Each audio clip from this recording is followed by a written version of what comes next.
네, 그 앞서 일본의 그 최근의 경제정책 기조를 지지하고 발언했다는 그 IMF의 수석 부총재 얘기를 제가 왜 드렸냐면 특별히 무슨 월가의 그 IB도 아니고요. IMF의 수석 부총재가 개인적인 의견으로 뭐 그렇게 얘기할 그런 자리가 아니거든요. 뭔가 뭐 일본이 뭐 미국의 국채를 사주는지 어떠는지 모르겠습니다만 상당히 미국의 용인화에 달러 엔이 지금 약세로 가고 있다는 거죠. 어디서 멈출지가 관심사라 그런 얘기를 좀 드렸고요.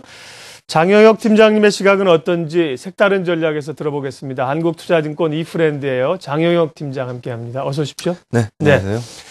자, 코스피만 못 가고 있는 이유들 여러 차례 말씀을 드렸습니다만 다시 한번 보죠. 거기서부터 어차피 출발을 다시 해야 되지 않겠습니까? 네, 우선 글로벌 위험 선호도는 그렇게 나쁘지 않습니다. 이따가 차트를 보여드리면서 설명드리겠습니다만 그렇게 나쁘지 않은 상황인데 충분히 오를 수 있는 상황인데 우리만 좀 약하죠. 뭐 이유는 들으신 것처럼 엔화의 최대 피해국이 우리 한국이라고 지목을 하고 있는 상황이어서 조금 약한 것 같고요. 이것 때문에도 정신이 없는데 북한 핵실험 관련돼서 불확실성도 또 껴있죠.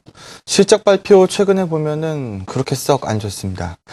뱅가드 매도물도 지겨운데 프로그램 잔고물도 풀리는 와중이고 이 와중에 또 공매도까지 기승을 부리다 보니까 수급이 안 좋죠.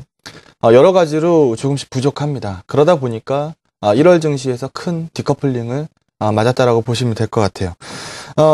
지난주 방송에서 살짝 말씀드렸습니다. 전 이제 속도 조절 의견을 톤다운 시키겠다.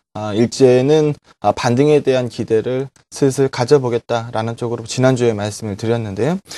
한 주간 동안에 크게 빠지지는 않습니다만 굉장히 답답한 증시의 흐름이 계속 나오고 있습니다. 각종 지표 보시면서 왜 반등 쪽으로 무게를 실는지 쪽으로 말씀을 한번 드려보도록 하겠습니다. 먼저 키 차트로 제시했던 미국 10년물 국채입니다. 다들 아시겠습니다만 대표적인 안전자산이고 수익률이 올라간다는 거는 채권 가격이 빠진다는 얘기죠. 일단 어제 같은 경우에 이탈리아가 좀 시끄럽다 보니까 1.96%로 조금 내려오긴 했습니다만 2%를 넘나들고 있습니다. 과거에는 얼마 전까지만 해도 국채 수익률 밴드는 한 1.8%에서 1.6% 사이에서 움직였죠. 지금은 일단 그 위로 올라왔다는 겁니다. 채권 가격으로 보면은 지지선이 깨졌다는 거죠. 이거 단기적으로 보면 잘 모르죠. 길게 한번 보도록 하겠습니다. 위기가 터지고 났을 때 위기가 터졌을 때의 국채 수익률 밴드와 지금 심각한 위기 상황이 아닌데도 지금 국채 수익률 밴드를 보시면은 얼마나 안전자산 쪽으로 과도하게 쏠렸었나를 보여주는 그림입니다. 지금 돈을 계속 찍어내면서 돈의 가치는 떨어질 수밖에 없고요.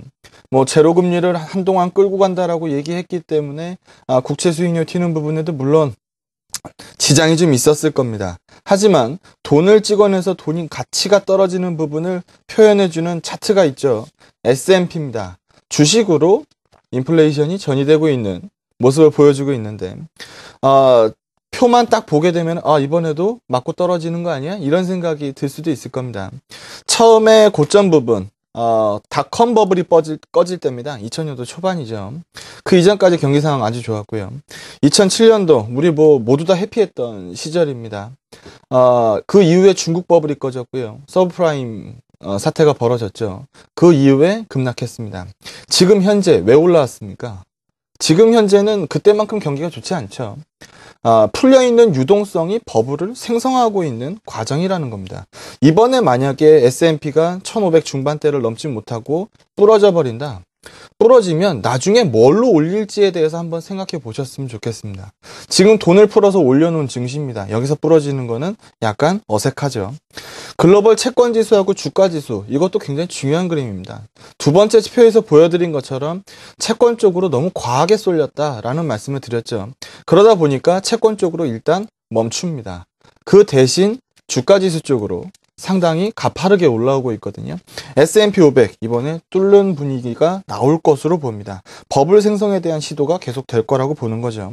지금도 우리나라 시장은 좀 답답합니다만 필리핀, 인도네시아, 신천지 증시를 만들어 가고 있죠. 위험 선호도 분위기에서 봤을 때는 우리 국내 증시가 개별적으로 좀 약했을 뿐이지 위험 선호도 자체가 문제 있는 건 아니다라는 쪽으로 설명드리도록 하겠습니다. 예. 글로벌 증시의 흐름들 전반적인 그 자금의 흐름부터 봐주셨고요. 당장 우리 증시에 직접적인 영향을 미치는 환율이나 수급 같은 내부적 요인들을 좀 봐주시죠. 네, 우선 첫 번째 이렇게 우리가 고생하는 첫 번째 원인, 오늘 앵커님께서도 말씀해 주셨습니다만 엔화죠. 엔화 추이를 한번 보도록 하겠습니다. 위기 발발하기 이전까지 보게 되면은 엔화가 120엔 놀던 엔화였습니다. 그런데 위기가 딱 터지고 나서 엔화가 다이렉트로 빠지기 시작하는데 70엔대까지 밀렸죠. 엔화 가치가 엔화 환율은 빠졌지만 엔화 가치는 올라간 거죠. 위기가 터지면서 엔화가 안전자산으로서 고평가되기 시작한 겁니다. 그런 부분들이 최근에 급속하게 돌아 나오고 있죠. 이거에 대한 해석을 하셔야 되는데 안전자산으로서 고평가되던 엔화가 이제 제 가치를 찾아가는 거고요. 추가적으로 엔화도 열심히 찍어내겠다라고 하니까 가치 떨어지는 부분도 있을 겁니다. 그리고 실제적으로 일본의 생산 지표가 상당히 좋지 않습니다. 그렇게 하다 보니까 엔화가 약세로 돌아 나오고 있는 거죠. 이런 와중에 우리 북한 핵실험까지 얘기가 나오니까 원달러가 아주 갈피를 못 잡고 있습니다. 우리 한번 보죠. 엔달러가 이렇게 장기적으로 밀려 내려오는 그림이 있었습니다. 이 그림이 있었기 때문에 외국인들이 밀고 들어온 거죠. 한국물을 사면 주식 상승분도 먹을 수 있지만 환차익도 먹을 수 있다라는 얘기가 공공연히 돌았을 겁니다. 이렇게 기조적으로 빠지던 원달러가 최근에 급격하게 돌아 나오기 시작합니다. 이러면 외국인들 중에 일부는 환차익이 환차 손으로 도는 친구들도 있을 거라는 거죠.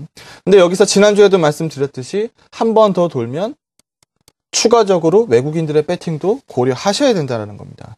두 번째 수급입니다. 아직 버겁죠. 6조 원 이상 벌어져 있던 차익거래 잔고가 4조 원으로 2조 원 이상 감소했습니다. 1월은 통상적으로 풀리는 달이라고 말씀드렸죠. 베이시스 종가가 전일 0.19 콘덴고에 불과하고요. 괴리도 많이 났습니다. 어차피 풀려야 할 뱅가드 매도에 선행적으로 공매도가 나오고 있고요. 복합적으로 꼬여있는 수급입니다. 실적도 최근에 가이던스 만족하는 거는 3분의 1밖에 안 됩니다. 나머지는 다 가이던스 미달이죠. 전반적으로 봤을 때 약할 수밖에 없었던 시장인 것 같습니다. 네.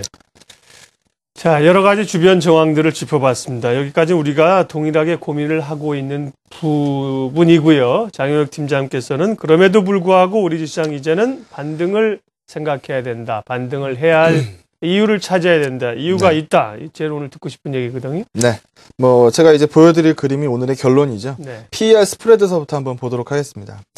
우리가 디커플링에 시달린 건 한두 번이 아니죠. 이때도 보게 되면은 9년도 성도 모습도 보시게 되면은 디커플링 정도가 좀 심했습니다. 한국의 PER하고 전 세계 PER하고 스프레드 벌어진 정도를 나타낸 거죠. 네, 그렇죠. 그때 보시게 되면은 한 30%대 찍고 나면은 터닝하는 경향이 있습니다. 우리가 항상 글로벌 PER보다 높게는 잘 못 가죠. 지금 다시 그 단계에 왔고요. 여기서 디커플링 정도가 더 벌어진다라고 보기에는 아직은 아닌 것 같다라는 겁니다. S&P가 부러지면 할 말 없습니다. 하지만 유동성이 계속 버블을 생성해 낸다라고 하면은 한국물만 지속적으로 약하긴 어렵다. 더 깨지면은 PBR 1배도 밑에 놓여 있죠. 1900p, PBR 1배가 놓여져 있습니다. 이게 절대적인 가치 영역은 아닙니다만 믿을 만한 구석인 건 맞죠. 주가지수 한번 보시면은요, 마지노선 200일선을 깬다 하더라도 PBR 1배가 버티고 있기 때문에 현 상황에서 공격적으로 사고 싶지 않은 것 뿐이지 지금 반등에 대한 기대를 꺾을 필요는 없습니다. 선물 아웃퍼폼이 나와줘야 되겠죠. 환율 안정성도 좀 나와줘야 될 것 같고요. 홈런 타자가 삼진도 많이 당합니다. 지금 홈런 칠 때를 노릴 때는 아닌 것 같아요. 아직 타이밍이 아닌 것 같고 그냥 출루하는 전략을 목표로 하는 게 좋을 것 같습니다. 최근에 가을 투자 종목들 많이 빠졌다가 반등 나오고 있죠. 이런 종목들 관심 있게 보는 것도 괜찮을 것 같습니다. 네. 그 가을 투자 자문 이슈는 뭐죠? 저도 지난번에 한번 들었었는데 이쪽에서 매물이 많이 나왔었다는데. 네, 우선 가을 투자가 기관들한테 물건을 많이 받았어요. 위탁을 많이 받아서 매매를 했었는데 대표가 다소 좀 안 좋게 시장에서 좀 문제가 좀 있었습니다. 그래서 그런 부분 때문에 계약 해지 얘기가 네. 많이 나오고 있고요. 그런 부분으로 인해서 매물 출회가 상당히 나왔죠. 음. 그래서 대표도 교체됐고요. 뭐 운영력들도 앞으로 뭐 열심히 잘 해보겠습니다라고 얘기를 하고 있는데 지금 워낙 소형주 쪽에서 물건들이 많이 풀렸거든요.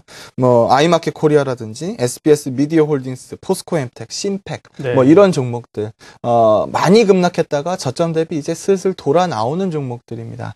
이런 것들 수급상으로 빠졌기 때문에 관심 있게 보는 것도 괜찮을 것 같아요. 네. 네, 장용혁의 색다른 전략, 한국투자증권 이프렌드예요. 장용혁 팀장님 함께했습니다. 고맙습니다. 네, 감사합니다.